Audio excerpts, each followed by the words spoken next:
Good evening, everyone. Wow, there's a lot of you. Hey, my name's Jenelle Riley. It is so nice to have you out here tonight with this Q&A for POMS. I love this movie so much. I could hear you guys laughing. That was really great.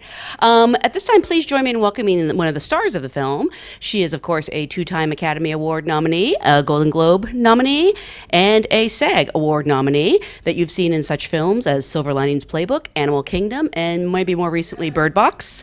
Please welcome Jacki Weaver.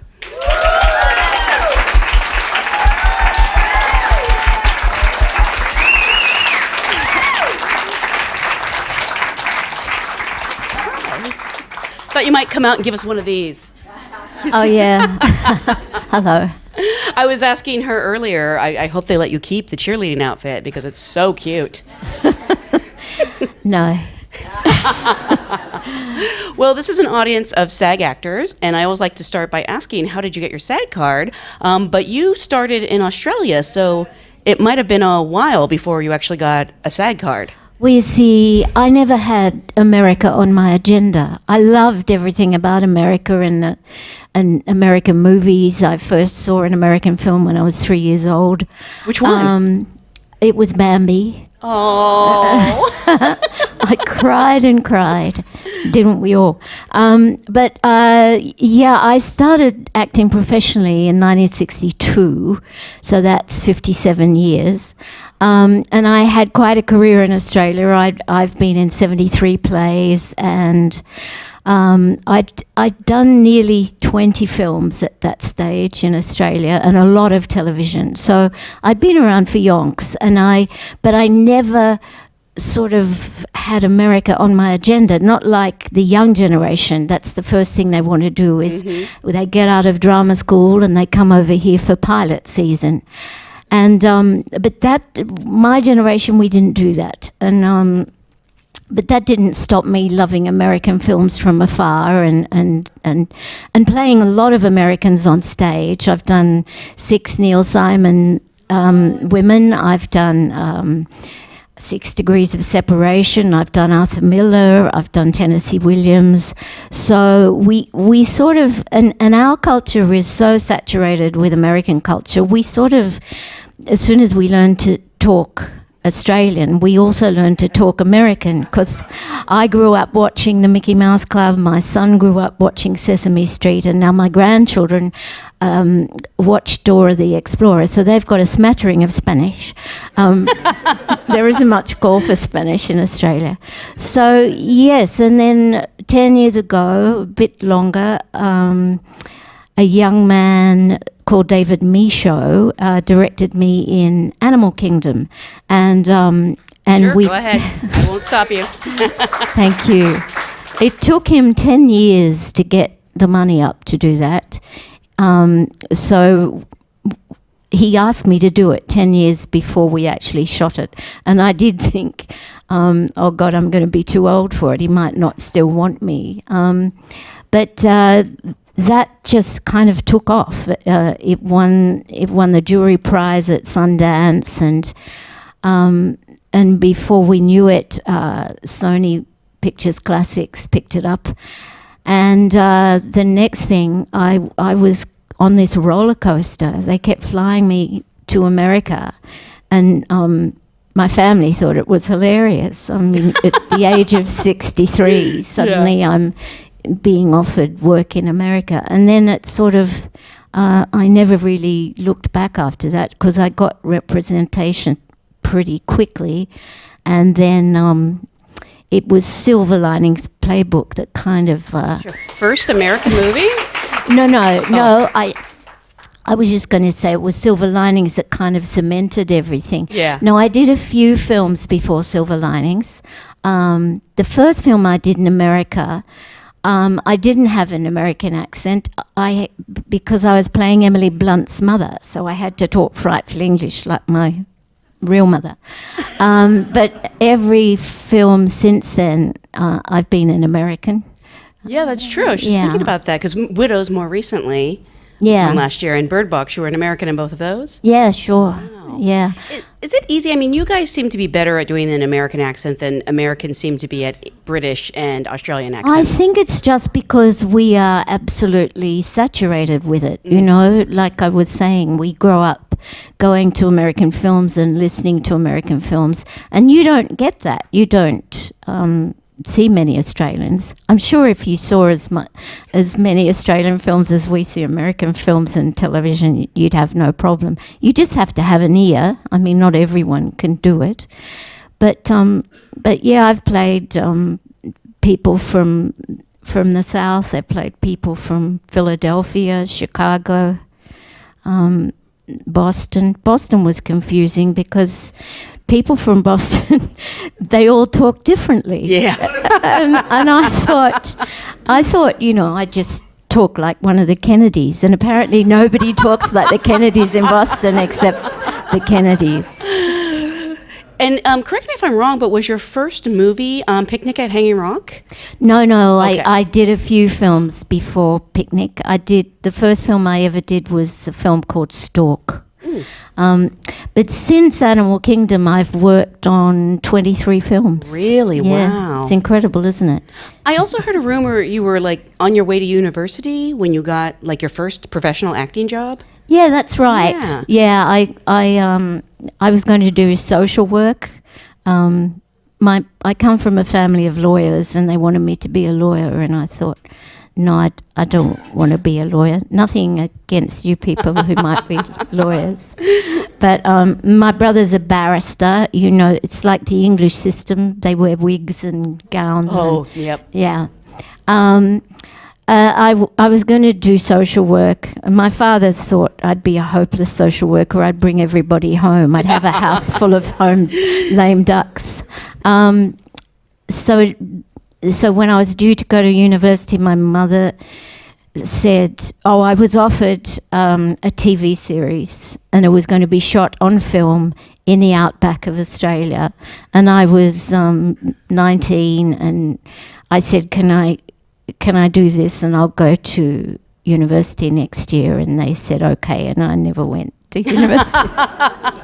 It's not too late if this movie taught us anything. Oh, I don't know. I think my brain's deteriorating. Because you brought up Animal Kingdom, we actually have a question from Jeff. Wants to know, how did you prepare for that role, and has your critical acclaim later in your career been more satisfying than if it had happened earlier? Look, I think my critical acclaim has been more astounding than satisfying. I still, after 8 or 9 years living in LA, I still can't quite believe it.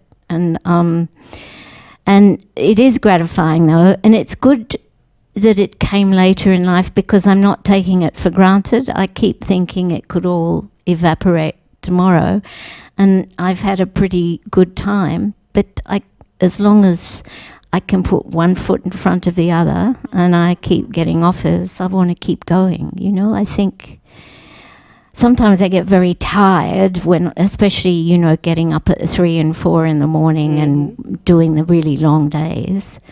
But then I think, well,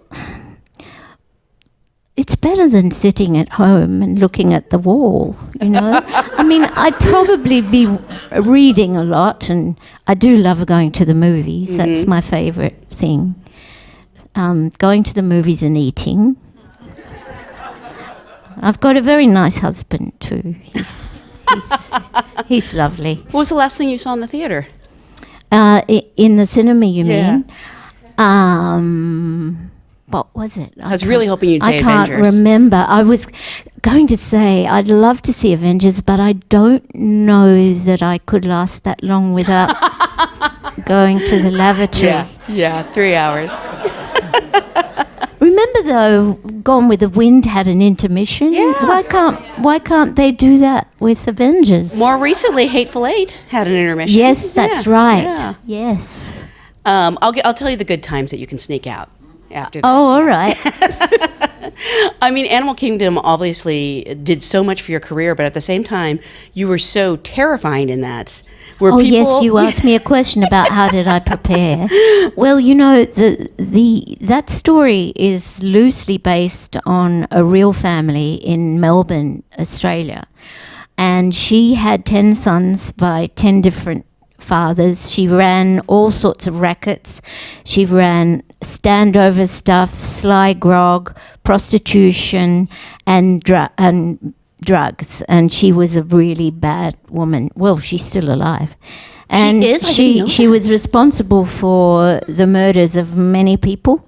She several of her sons died in jail. A couple of them were jailed because they not only murdered and dismembered someone, they put them through the incinerator thing. Wow. Yeah, I can't even get an eggshell down there. I don't know. Anyway, that's a bit sick. But yes, I also my closest friend from school is quite a prominent clinical psychologist, and she gave me books to read about sociopaths and so on. So I did a lot of research, but I still think often your best research comes from your imagination. Mm-hmm. I mean, if you can really think it through and work out what these kind of people would do. If they're saying this, then they must be thinking this. I mean, you know what it's like. Working out a backstory is quite good fun. And the audience doesn't always have to know your backstory. As long as you know it, it can be really helpful. I mean, one of the things I love about POMS is we get hints at Cheryl's backstory. There's little references to, the various STDs she says she has or things like that. And we don't even have to go into it, but I can't imagine Chlamydia. I can't imagine a more of a 180 from Animal Kingdom. She's such a sweet character, so full of love. I mean, when the script, how did the script come to you, actually? Well, I didn't get a script to begin with. Really? What happened was, about 3 or 4 years before we started filming, Zara Hayes, who's a young English woman, she's in her 30s, and she's about to drop a little babe. And she looked fabulous at the premiere. Yeah. But she's made some acclaim documentaries, and this was her first feature.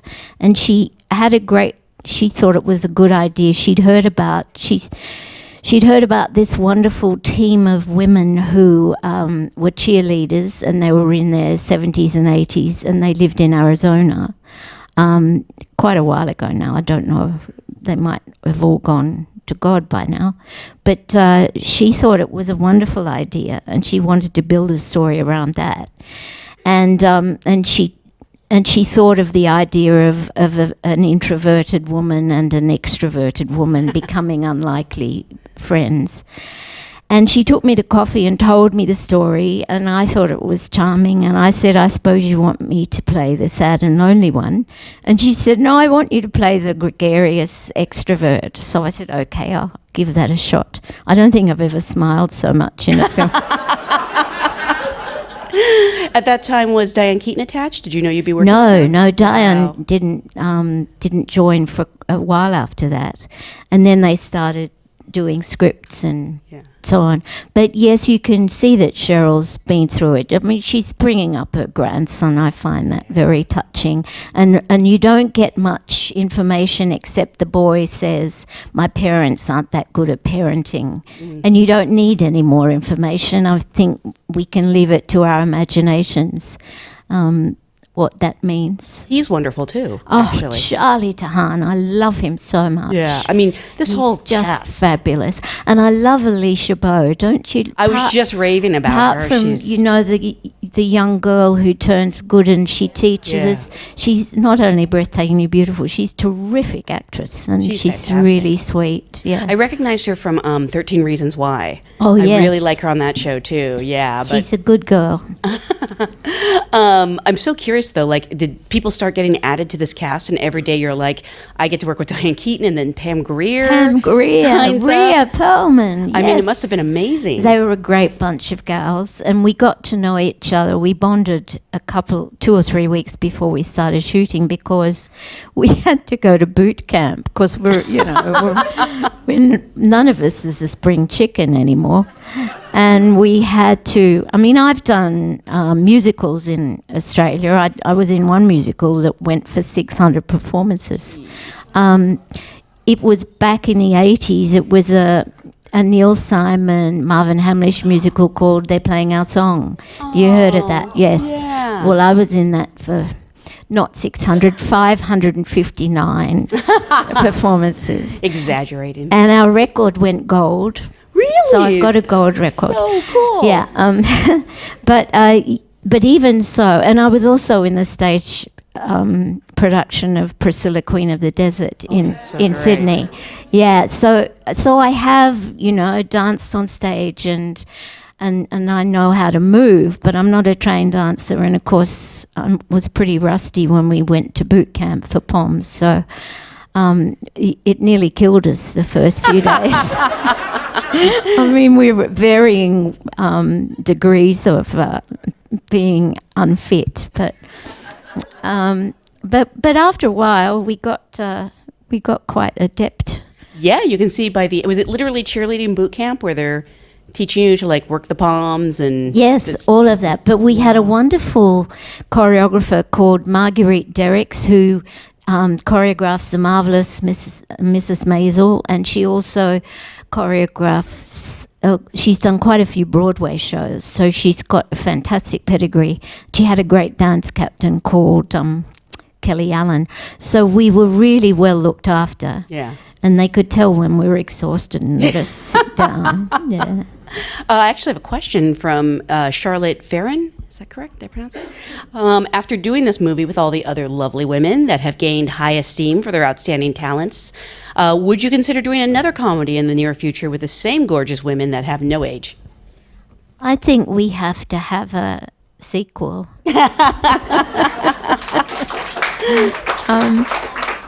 Yeah, except I wouldn't want to do it without Diane. It can be set in that time. It could be flashbacks. Yeah. Or she could be talking to us from heaven.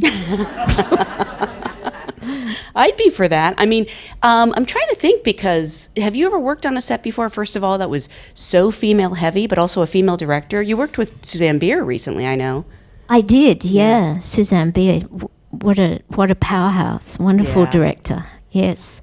I've done a few films with women directors. I did Out of Blue. Carol Morley directed that. She was really great. I was going to tell you something. I can't remember what it was. What did we say Sequel before? ideas? No. It'll come to me tonight in bed at about 1:00 in the morning.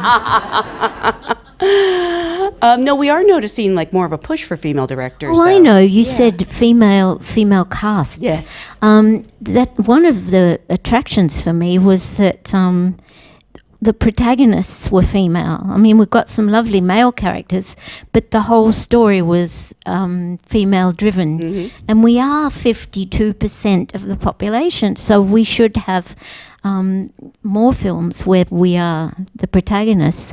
I was in, though... I've got nothing against bloke films, chap films, guy films.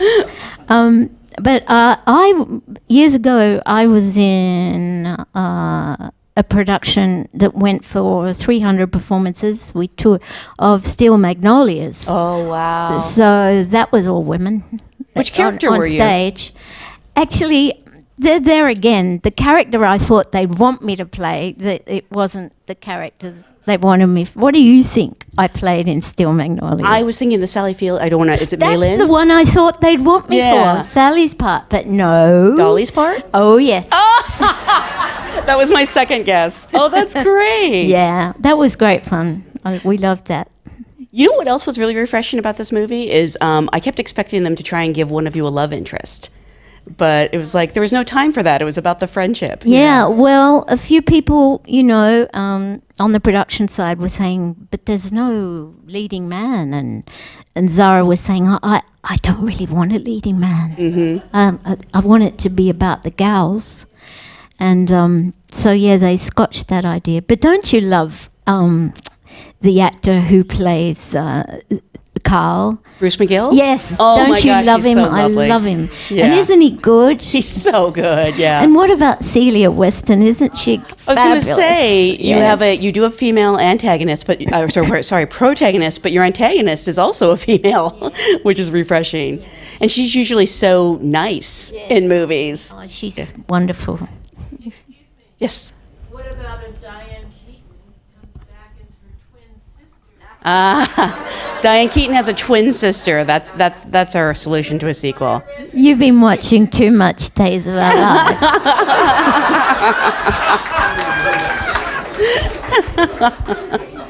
But it's a good idea.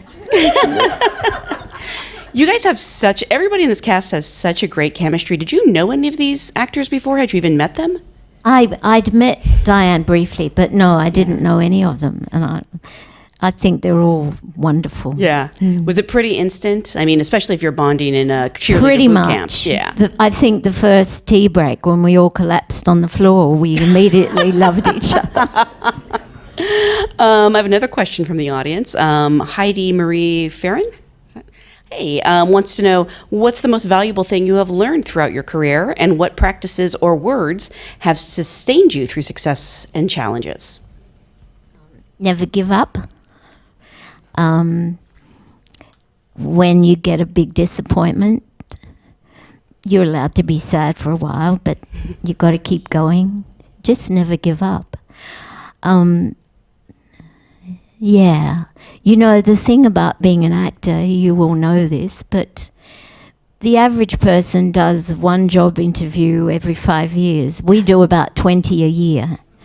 And the rejection can be heartbreaking. But things come to you when you least expect them. Don't give up. And if you haven't got any paid work, keep your hand in doing other stuff, Is that what you were looking for? I mean, sure. I was just looking at your upcoming filmography, and you are so busy. I mean, especially this is a lot of people at this stage in their career are sort of looking to retire, but you're busier than ever. Is that, it must be a choice. Well, my position is fairly unusual in that I've been invited to a place that I'm not a native born, and I'm just so grateful, and because I find the generosity of Americans very touching, the kindness of strangers, to quote Tennessee Williams, and I just feel I must do as much as, provided I like the project, I must keep accepting all these wonderful things that are offered to me. It would seem churlish not to. I mean, you can't do everything though, so what does... No, when I have a choice, I usually take the risk and do the thing that will stretch me the most, and also that I maybe have not done something similar before. Yeah, sometimes I make the wrong choice, but that's but you part tried. of it. Yeah. You mentioned, you meeting with so many different directors and getting these wonderful offers. Do you still have to audition ever, or are you open to auditioning? No, I don't. I don't audition anymore. Thank God, because I don't. It's still a nightmare having to audition. And I very seldom used to get jobs from auditions when I was a youngster. That's what I hear. Yeah, some people audition really well, and some of us don't. Mm-hmm. And I was never a good auditioner. Well, some people audition really well, and then they aren't necessarily the best actors for the part. It's such a weird I guess there's no better way to do it, but it is such a strange process. Well, nowadays, usually I'm approached for availability, and then the director asks to meet me in a casual situation over lunch or coffee, and sometimes a drink, and we have a chat for an hour or two, and just see. He explains the project to me, and I respond, and usually that's how it goes. They trust me to do the right thing. Which is sort of what happened with POMS. Yeah, that's exactly what, because I didn't even see a script for that. That's so crazy. Yeah. When did you finally see a script, and were you like, oh, thank God, it's good?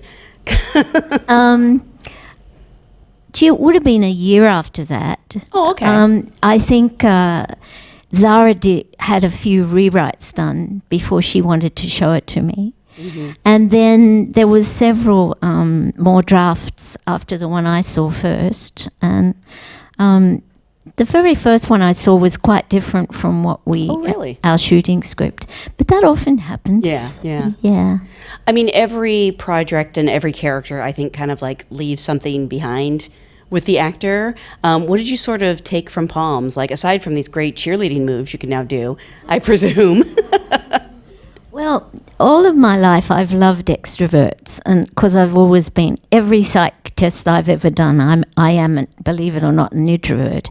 And a lot of actors are, apparently, and a psychologist will tell you it's fairly evenly divided between extroverts and introverts as far as actors go.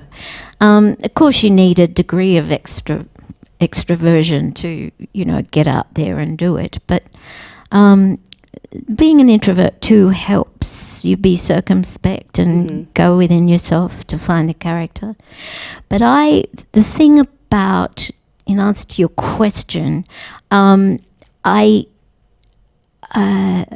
always loved extroverts. I had a husband once who was a real extrovert, and he was lovely. I still care for him very much, but we're not together anymore. But I used to love going to places with him because he was so expansive, and people were drawn to his wonderful gregariousness. And I used to just huddle in his shadow and watch people. And without any responsibility myself of being outgoing and friendly. Yeah. And the thing about Sheryl, I love how she's constantly cheerful and she pulls people into, she's a classic extrovert. I think it's really brave to be someone like Sheryl who's like always putting yourself out there, especially when, people are like, no, I don't want to. Like the way she breaks down Diane Keaton's character, make it sound like a bad thing. Like she wears her down, but to some extent she doesn't give up. Yeah. She knows that maybe she instinctively knows that Diane needs someone. Yeah. She needs bringing out of her shell. Yeah. It's such a charming character, and it's such a better way for Martha to spend the time she has left having fun and surrounded by people that care for her. I want to remind everyone the movie actually opens this week, doesn't it? It opens on Friday. Yeah. Please spread the word. After you see it in the theater, you can go see Avengers. I'll tell you when is a good time to duck out for that. But please let people know. Do you guys have a hashtag or a Twitter handle? POMS movie on Twitter. Please do let everyone know. I think it's a movie, honestly, for all ages. I think so too. Even though I say ass a couple of times. Well, that's the worst thing. It doesn't mean much to me. We say ass. Now, that's a rude word. It's all in the inflection. I want to thank you guys for being such a great audience. Thank you so much for being here. Thank you.